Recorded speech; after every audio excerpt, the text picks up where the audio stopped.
I never thought this day would come. My own son yelling at me, his mother telling me to leave my own house.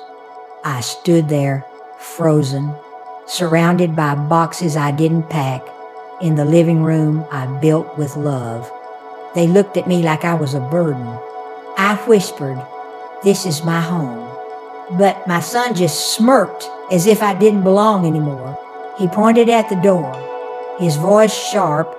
"Get out, Mom. You've lived here long enough." I held on to an old photo frame, the three of us smiling when life was still kind. That's when the tears came. You see, this house wasn't just walls and paint. It was where his father and I built our dreams side by side, brush in hand, hearts full of hope.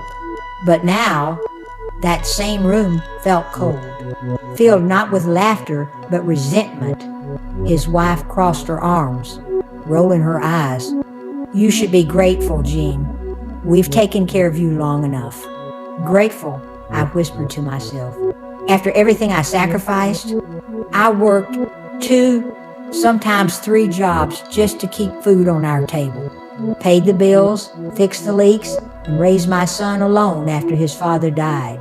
I remember placing my husband's photo on the table that night, whispering, "You built this with your hands, and now it's being taken away." And so I left, with nothing but my suitcase, a broken heart, and memories too heavy to carry.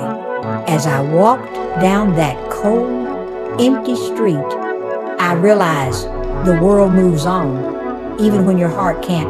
I sat at the bus stop, alone under the flickering streetlight, and I cried, not because I was homeless, but because I'd lost my family.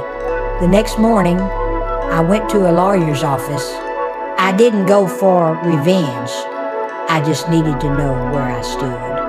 She flipped through my husband's old papers, then paused. Her expression changed. "Mrs. Clark," she said, "there's something here your son doesn't know." She pointed at a page, a missing stamp, a missing signature. Something was off. Then I saw it, the words that changed everything: "Life estate shall be retained for Jean Clark." My husband had protected me even from beyond the grave. I covered my mouth, overwhelmed with emotion. The next day, a letter was delivered to my son. When he read it, his face went pale.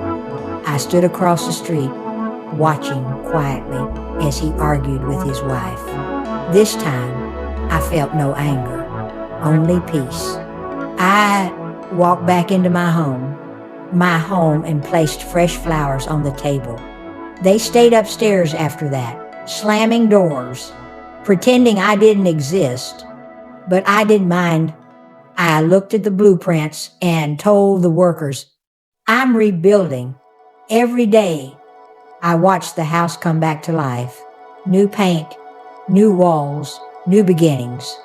One afternoon, I knocked on their door and handed them an air purifier. "A little something for the dust," I said with a smile. They didn't smile back.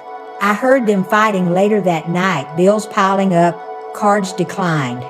Their screen flashed red. Refinance declined. For the first time, they understood struggle.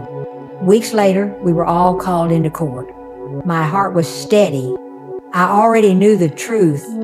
Then the doors opened. A woman walked in, papers in hand, sunlight behind her. She smiled kindly at me and said, "Your husband asked me to look after you." My son's face turned white. He finally realized the property was never his. I looked straight into his eyes and said, "Now you know how it feels to lose something that was never yours." Today, I sit by my window, sunlight warming my face.